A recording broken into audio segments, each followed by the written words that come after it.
কেনিয়ার প্রধান বিমানবন্দর থেকে এক চীনা নাগরিককে গ্রেপ্তার করা হয়েছে। তার বিরুদ্ধে অভিযোগ, তিনি ২,০০০-এর বেশি কুইন বা রানী পিঁপড়া পাচার করার চেষ্টা করছিলেন। এই পিঁপড়াগুলো আন্তর্জাতিক জীববৈচিত্র্য সংরক্ষণ চুক্তির অধীনে সুরক্ষিত এবং এগুলোর বাণিজ্য কঠোরভাবে নিয়ন্ত্রিত। কেনিয়ার রাজধানী নাইরোবির জোমো কেনিয়াত্তা আন্তর্জাতিক বিমানবন্দরে নিরাপত্তা তল্লাশির সময় ঝাং কুকেনকে আটক করা হয়। কর্তৃপক্ষ তার লাগেজে বিপুল সংখ্যক জীবিত পিঁপড়া খুঁজে পান।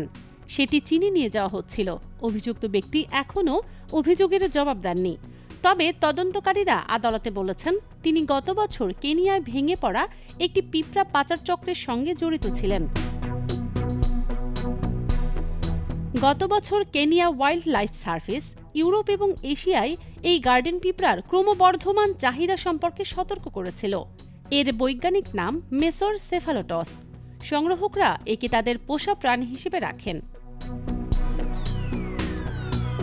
বুধবার একজন রাষ্ট্রীয় প্রসিকিউটর আদালতে জানান, ঝাং নামের ওই ব্যক্তি কিছু পিঁপড়া টেস্ট টিউবে ভরেছিলেন, অন্যগুলো টিস্যু পেপার রোলে লুকিয়ে তার লাগেজে রেখেছিলেন।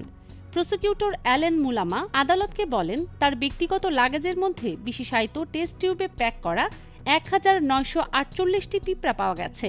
এছাড়া লাগেজের মধ্যে ৩টি টিস্যু পেপার রোলে লুকানো আরও ৩০০টি জীবন্ত পিঁপড়া উদ্ধার করা হয়েছে।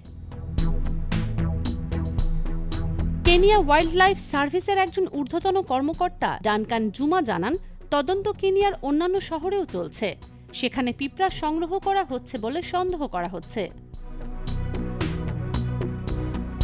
আফ্রিকান হারভেস্টার পিঁপড়া পরিবেশগতভাবে অত্যন্ত গুরুত্বপূর্ণ, কারণ এগুলো বাস্তুতন্ত্র থেকে সরিয়ে নেওয়া হলে মাটির স্বাস্থ্যের ক্ষতি হতে পারে এবং জীববৈচিত্র্যে ব্যাহত হতে পারে।